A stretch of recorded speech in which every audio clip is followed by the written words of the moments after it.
back. When it comes to gardening, we Minnesotans love to dig in the dirt. Yet our next guest says we have a lot to learn from our neighbors in the east, the far east, that is. Feng Shui expert Carole Hyder is here to show us how this ancient art can bring inspiration to your garden. Thanks for joining us, Carole. You're welcome. Thank you. And you just got back from a trip to China. Right. And you say you take students over there quite frequently. Annually. Yeah, and how was that? And what are you teaching them, or how do you use China as an example of spotting some great feng shui and learning from it? Well, that's its origins, is China. So it makes sense to go back there. All the main monuments like Forbidden City and the Summer Palace and the Temple of Heaven were all set up with feng shui principles in mind. Wow. And this year our focus were gardens. Yeah. So we went to a lot of towns in southern China where the gardens are just gorgeous and set up with the idea of feng shui in mind. Okay.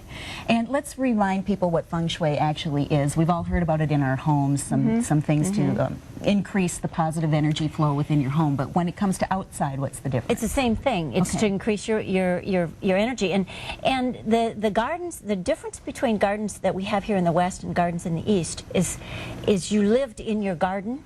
So you'd set up your garden, and then you'd figure out where you're going to put your house. Okay. As opposed to us, we build our house, and then we just put our gardens kind of on the outside of it. Here you actually live in your garden.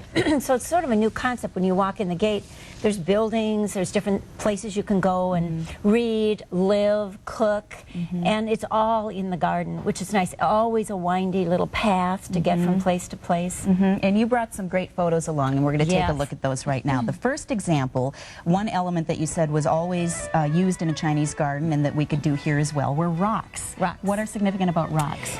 The garden became sort of a mini version of the universe, and so the rocks started to look like mountains, and so they would bring in rocks that would have some interest to them, that people could be inspired by them. They might write poetry by a rock, or just look at all the holes in the rock and see the energy flow around it. So they were always a source of inspiration. Okay, and the next element commonly found in a Chinese garden was water. What does water do? What are signified? Water is about flow. It's about things moving.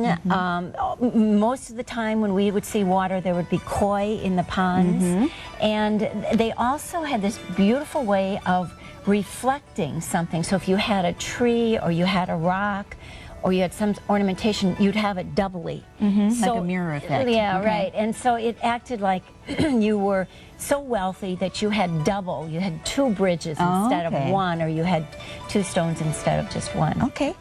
Doors and passageways were also common. What about those? Well, because you lived in your in your garden, you would move from area to area, and so there had to be a way to kind of mark that. And so they would use what's called moon gates, which are these rounded places, and many times you were going from an outside area to another outside area, but the stonework would change, and you'd have an entryway, so you were going from like one area to just another area. Sometimes they would have significant shapes to them that meant something, that had some significance, so that when you walked through it, it would be more than just a door. It would be an experience. A lot of them have very tall thresholds that you had to step over, so you paid attention, or you'd trip. Okay, and then windows were another commonly used material? Windows enabled you to see beyond. So you could look out your garden wall and see another garden or another view.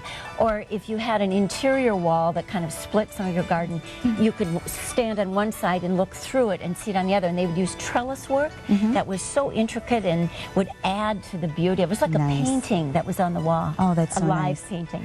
And then another thing, and I should say real quickly, my husband and I were married in the Japanese garden at Como Park, so we're a little bit familiar with these types of gardens. And one thing that I really liked were all of the trees and shrubs, not too many flowers. Not too many flowers. That's kind of a common That's right. theme. Very, very seldom. Once in a while there would be something that would highlight an area, but for the most part it was shrubs. It was green. It was pretty much green. And they would use lotus flowers or water lilies in their ponds. Great. Well, some great ideas. Thank you so much for coming, Carole. Thank you, Laura. And for more information about Feng Shui or Carole's upcoming seminars, log on to CaroleHyder.com. Now let's send it over to